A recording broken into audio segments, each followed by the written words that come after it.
थोड़ा सा सिंध की बात की, एक ब्रीफ अपडेट ये कि यहाँ पे भी गवर्नमेंट कह रही है हमने तैयारियां शुरू कर दी हैं। सो अभी सिचुएशन ये है कि पानी का जो रेला है वो पंजनक तक पहुंचेगा अगले 3 दिन में, मतलब इसी हफ्ते। उसके बाद गुड्डू पहुंचने में उसे यूजुअली मजीद 2 दिन चाहिए होते हैं। तो हम ये देख रहे हैं कि अगले 5 दिनों में ये कह रहे हैं कि हमें अंदाज़ा होगा कि फ्लड का लेवल क्या होगा। वो कह रहे हैं कि हम प्रिडिक्ट नहीं कर सकते।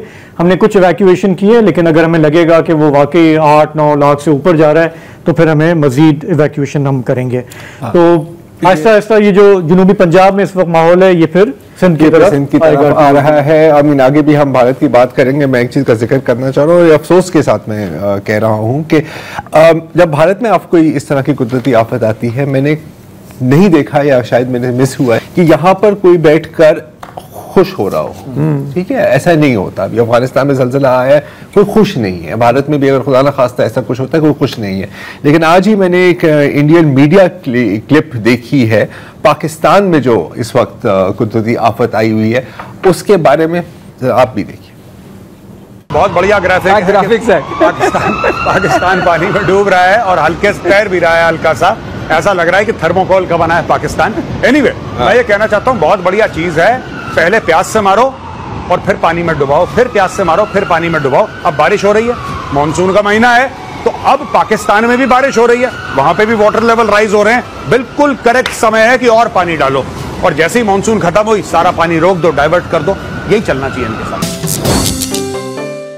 Welcome back. मुसीबत एक ऐसा लिटमस टेस्ट है जिसमें अंदर का इंसान बाहर आ जाता है। अगर वो शफाक है तो आपकी शफाकी ज़ाहिर हो जाएगी। अगर आपके अंदर रहम है, जो आपको भी नहीं पता कि है और कितना है और आप क्या कर जाएंगे, वो सारा का सारा खुल के सामने आ जाता है।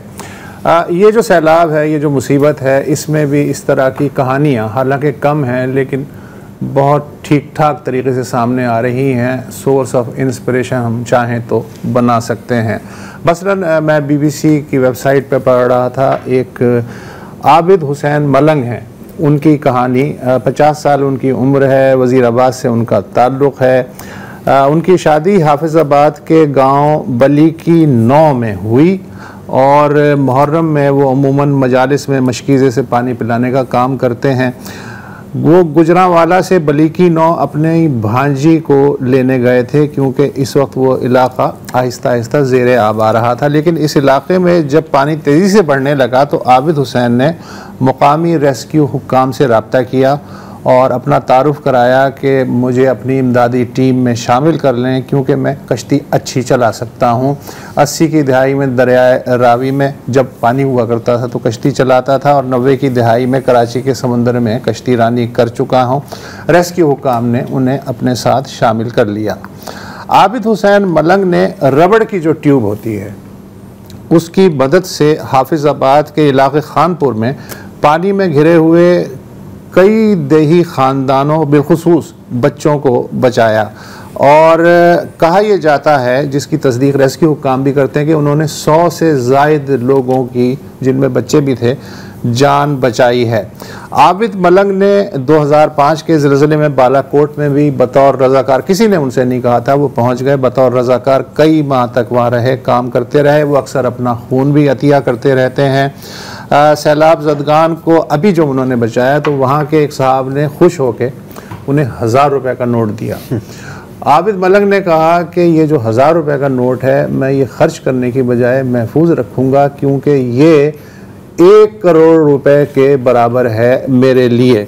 अच्छा, उनके जो ख़ानदान वाले हैं वो भी आती हैं। उनकी बेटी कहती हैं कि जब भी अब बाबा गायब होते हैं तो हमें पता होता है कि कहीं ना कहीं वो किसी ना किसी की मदद करने गए होंगे, लिहाजा कोई टेंशन लेने की बात। वाकई मलंग, हाँ, वाकई मलंग इन द ट्रू सेंस।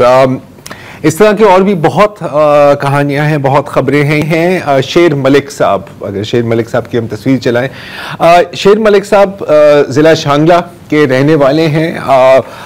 14 अगस्त की रात के वक्त ये सो रहे थे अपने घर में, उनको नज़दीक से चीखों की आवाज़ें आई। बाहर निकले तो उनको पता लगा कि इनके जो पड़ोसी का घर है वो मुकम्मल तौर पर घेरा गया है सैलाबी पानी के रेले से। ये वहाँ गए, रात के वक्त वहाँ की जो खवातीन हैं और बच्चे हैं उनको वहाँ से निकाला। उनको निकाला तो उन्होंने कहा कि जी हम ज़ाहिर हम बहुत गरीब हैं, हम माल मवेश पर ही हमारा गुजारा है, इनका भी गुजारा माल मवेश पर ही होता है, तो अगर आप हमारी बकरियों को बचा दें, नहीं तो हम भूख से मर जाएंगे। तो ये दोबारा गए पानी के अंदर, उस घर के अंदर जो इस वक्त तक पानी पहली मंजिल की तकरीबन छत तक पहुंच गया था। तो बड़ी मुश्किल से वहां पर उन्होंने एक बकरी निकालने की कोशिश की जब घर की छत गिर गई, और ये है ना वो जो लोहे की शीटों वाली छत होती है, और गिरी और इनका बाजू शदीद जख्मी हो गया और खून निकल रहा था। लेकिन और 3 घंटे तक ये उस घर के मलबे में फंसे रहे। छोटी सी जगह थी जहां से वो सांस ले सकते थे। फिर बिल आखिर इन्होंने अपने आप को वहां से निकाला। लोग भी आए इनको वहां बचाने के लिए, हाथ की पट्टी करने की कोशिश की, लेकिन उस वक्त पता लगा कि इनका जो दाएं हाथ था वो कट गया था। ये जब स्टोरी सोशल मीडिया पर वायरल हुई, नुमाया हुई, तो अनस मलिक साहब जो हैं आपको बायोनिक्स प्रोस्थेटिक फर्म्स के, तो उन्होंने कहा कि जी हम इनसे तावन कांटेक्ट करना चाह रहे हैं, अगर किसी के पास इनका कांटेक्ट है तो इनको अब कांटेक्ट मिल गया है और उम्मीद है कि बायोनिक्स की जानिब से इनको एक मसनूई हाथ अब मिल जाएगा। और भी इस तरह के बहुत किरदार हैं। मैं जानता हूं कि जब हम ज़्यादातर ब्यूरोक्रेसी की बात करते हैं तो हम जनरली एक नेगेटिव बात करते हैं कि यार ये असिस्टेंट कमिश्नर, डिस्ट्रिक्ट कमिश्नर अपनी 4x4 व्हीकल्स में घूम रहे होते हैं, टिकटॉक्स बना रहे होते हैं, क्या काम करते हैं ये। तो ये है फुरकान मोहम्मद खान, असिस्टेंट कमिश्नर पतोकी। और जब से ये सैलाबी रेला आ रहा था 4 दिनों तक ये बिल्कुल फील्ड में थे, अनथक मेहनत की है, ना सोचा कि मैंने खाना है, ना सोना है, कोई पानी पीना है, ये नहीं कि मैं घर जाके आराम कर लूं। 4 दिनों तक मुस्तकिल ये फील्ड में थे, लोगों की जान बचाने की कोशिश कर रहे थे।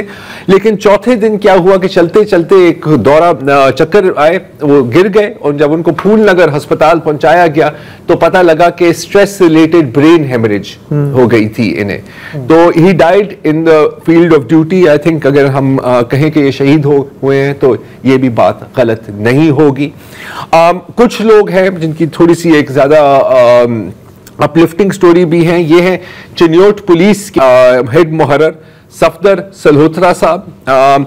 ये अगेन पानी में उतर के लोगों को बचा रहे थे जब एक तेजी से पानी आया और ये उसके साथ बह गए, और सबका ख्याल था कि ये तो गए, अब जाहिर है कि इनको कौन बचाएगा। लेकिन रेस्क्यू 1122 रजाकारों और पुलिस की अनथक मेहनत के इनको भी पानी से निकाल दिया।